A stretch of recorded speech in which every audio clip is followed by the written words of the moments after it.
Sandra, An Inconvenient Minority. That is the name of a new book by our next guest, and how author Kenny Xu refers to Asian Americans. As an Asian American himself, Xu explains how he's considered to be an inconvenient minority to the critical race theory narrative. Let's bring in author Kenny Xu. He's also the president of Color Us United. Kenny, great to see you today. You said in an interview with FoxNews.com, Asian Americans prove that critical race theory is not true, cannot be true. Make that case.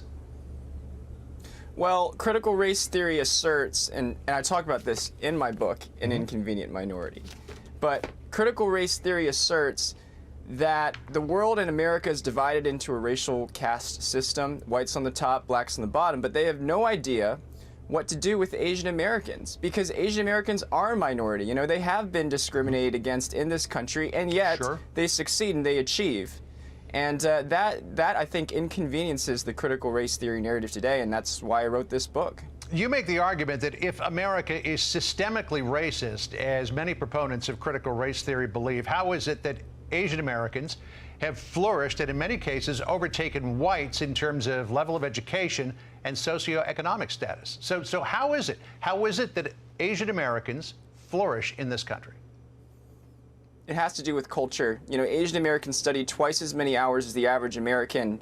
Today, we always talk about the Tiger Mother. You know, that was Amy Chua's famous book. But it's not just Tiger Mother parenting. It's also strong two-parent family structures. It's a strong value on education.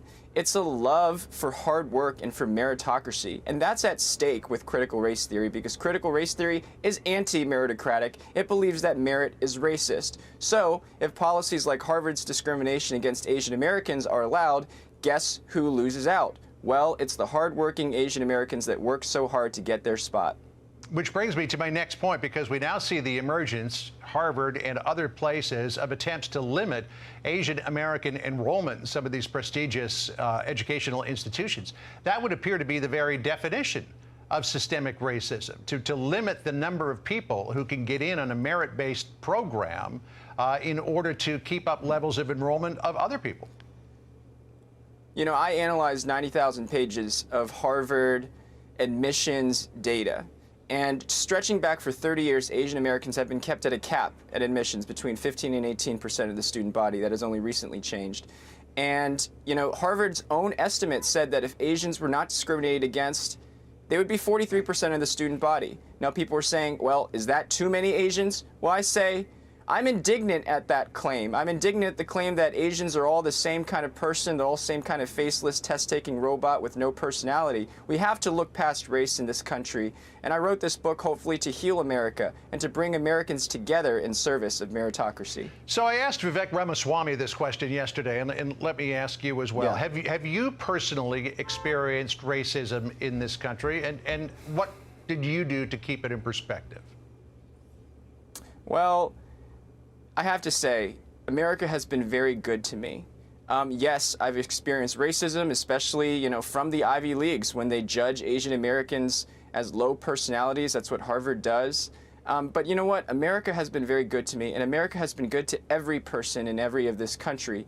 One of the things in my book that I talk about is this guy named Binh Vo. He's a Vietnamese American. He came to this country from Vietnam, and the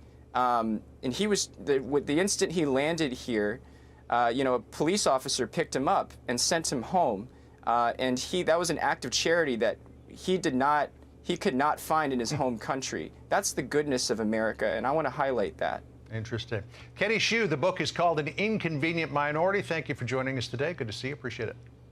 Hi, everyone. I'm Brian Kilmeade. I want you to do me a favor. I want you to click to subscribe to the Fox News YouTube page. This is the only way that I know for sure that you're not going to miss any great commentary, any great news bites, any great interviews coming your way on Fox. You can get it all here on YouTube. So subscribe right now.